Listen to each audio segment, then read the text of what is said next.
வணக்கம், welcome to orange candy. நம்ம இன்றைக்கி பார்க்க போகிற ரெசிபி வந்து பீட்ரூட் சப்பாத்தி. இது வந்து சூப்பரான ஒரு லஞ்ச் பாக்ஸ் ரெசிபியாகவும் நீங்கள் வந்து குழந்தைங்களுக்கு யூஸ் பண்ணிக்கலாம். ரொம்ப டேஸ்டியாகவும் ரொம்ப ஹெல்த்தியான ரெசிபி இது. ஸோ வாங்க இந்த பீட்ரூட் சப்பாத்தி செய்யறதுக்கு தேவையான பொருளும் செய்முறை என்னன்னு வாங்க பார்க்கலாம். இதுக்கு வந்து நான் 2 கப் அளவுக்கு வந்து பீட்ரூட் வந்து நல்லா தோல் சீவி நல்லா திருகி வச்சுருக்கேன். ஸோ வாங்க இது எப்படி செய்யுதுன்னு வாங்க பார்க்கலாம். நம்ம ஃபஸ்ட்டு வந்து ஒரு கடாயில் வந்து 1 ஸ்பூன் அளவுக்கு வந்து எண்ணெய் சேர்த்துக்கலாம். நம்ம எண்ணெய் வந்து நல்லா சூடாக இருந்தோம். அதில் 1 டீஸ்பூன் அளவுக்கு வந்து சீரகம் சேர்த்துக்கலாம். சீரகம் வந்து நல்லா பொரியணும். பொரிஞ்சதுக்கப்புறம் நம்ம வந்து 1 இன்ச் சைஸ் அளவுக்கு வந்து இஞ்சி வந்து தோல் சீவி ரஃப்பாக கட் பண்ணி இதில் சேர்த்துக்கலாம். அது கூட வந்து 1 பச்சை மிளகா நீட் வாட்டத்தில் கட் பண்ணி சேர்த்துக்கலாம். ஸோ இஞ்சியோட பச்சை வாடை போகிற வரைக்கும் ஸ்லைட்டாக வதக்கிக்கலாம். நம்ம இப்போ பாருங்கள், நல்லா இஞ்சிலாம் வந்து நல்லா ஃப்ரை ஆகிடுச்சு. இந்த ஸ்டேஜில் வந்து நம்ம திருகி வச்சுருக்க 2 கப் அளவுக்கு வந்து பீட்ரூட்டை வந்து இதில் சேர்த்துடலாம். சேர்த்துட்டு நல்லா வந்து ஒரு 2 நிமிஷத்துக்கு வந்து நம்ம வதக்கிக்கலாம். இது கூட வந்து நம்ம பீட்ரூட்டுக்கு தேவையான அளவுக்கு உப்பு சேர்த்துக்கலாம். நம்ம சேர்த்துட்டு ஒரு 2 நிமிஷம் போல் நல்லா வந்து வதக்கிக்கலாம் நம்ம பீட்ரூட்டை. இது கூட வந்து 1/4 கப் அளவுக்கு வந்து தண்ணி சேர்த்துடலாம். தண்ணி சேர்த்துட்டு இது வந்து நம்ம மூடி போட்டுடலாம். மூடி போட்டுட்டு ஒரு மீடியம் ஃப்ளேமில் வச்சுட்டு இது வந்து ஒரு 10 நிமிஷம் வந்து நல்லா நம்ம பீட்ரூட் வந்து வெந்து சாஃப்ட் ஆகிற வரைக்கும் விட்டுடலாம். இப்போ பாருங்கள், ஒரு 10 நிமிஷம் ஆகிடுச்சு. நம்ம பீட்ரூட் வந்து நல்லா வெந்துருச்சு. அவ்வளோதாங்க, நம்ம பீட்ரூட் வந்து நல்லா வெந்து சாஃப்ட் ஆகிடுச்சு. இப்போ ஸ்டவ் ஆஃப் பண்ணிட்டு இது வந்து நல்லா ஆற விட்டுடலாம். ஆறுனதுக்கப்புறம் நம்ம இது வந்து ஒரு மிக்ஸி ஜாரில் ட்ரான்ஸ்ஃபர் பண்ணிடலாம். நம்ம இது கூட வந்து ஒரு 1/4 கப் அளவுக்கு வந்து தண்ணி சேர்த்துக்கலாம். நம்ம சேர்த்துட்டு இது எல்லாமே வந்து நல்லா ஒரு ஃபைன் பேஸ்ட்டாக வந்து நம்ம அரைச்சி எடுத்துக்கலாம். இதை பாருங்கள், சூப்பரான ஒரு மையை நல்லா அரைச்சாச்சு நம்ம பீட்ரூட்டை. இப்போ வந்து நம்ம சப்பாத்தி எப்படி செய்யறதுன்னு வாங்க பார்க்கலாம்.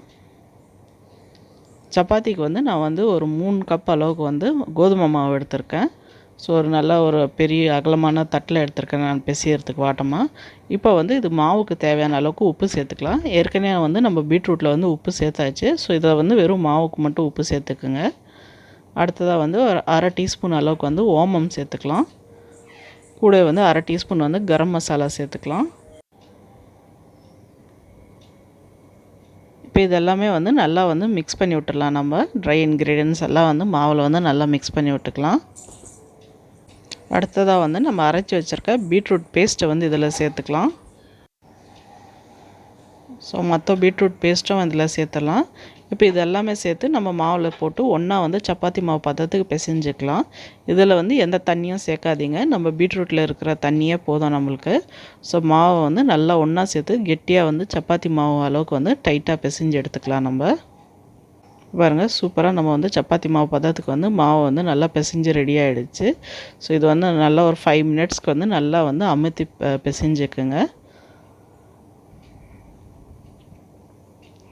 மாவு பிசைஞ்சதுக்கப்புறம் இது வந்து நம்ம சப்பாத்திக்கு தேவையான சைஸுக்கு ஏற்ற மாதிரி நம்ம வந்து மாவை வந்து உருண்டை பிடிச்சி எடுத்துக்கலாம். இப்போ எல்லா உருண்டையும் பிடிச்சாச்சு. இப்போ அடுத்ததாக வந்து நம்ம சப்பாத்தி திரட்டிக்கலாம். ஸோ அதுக்கு வந்து சப்பாத்தி திரட்டுற கல்லில் வந்து நம்ம கொஞ்சம் ட்ரையான மாவு சேர்த்துட்டு இந்த உருண்டையை வச்சு நம்ம ரெகுலர் சப்பாத்தி போல் திரட்டிக்கலாம்.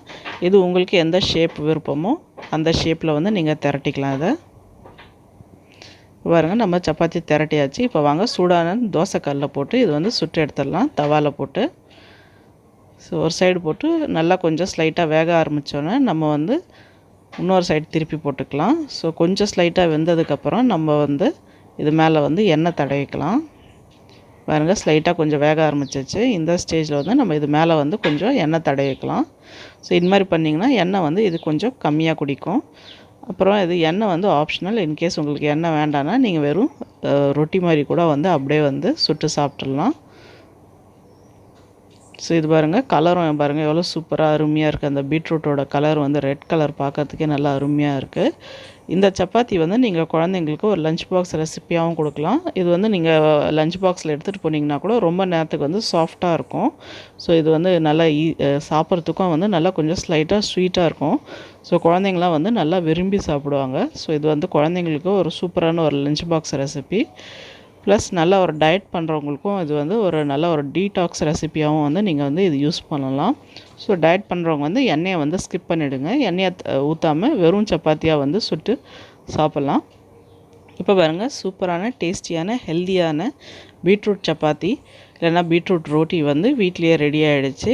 கண்டிப்பாக இந்த ஹெல்த்தியான ரெசிபியை ட்ரை பண்ணி பாருங்கள். உங்களுக்கும் பிடிக்கும்னு நினைக்கிறேன். ட்ரை பண்ணி பார்த்துட்டு எப்படி இருந்துச்சுன்னு வந்து கீழே கமெண்ட் செக்ஷனில் சொல்லுங்கள். அப்புறம் இந்த வீடியோ உங்களுக்கு பிடிச்சிருந்தால் லைக் பண்ணுங்கள், ஷேர் பண்ணுங்கள்.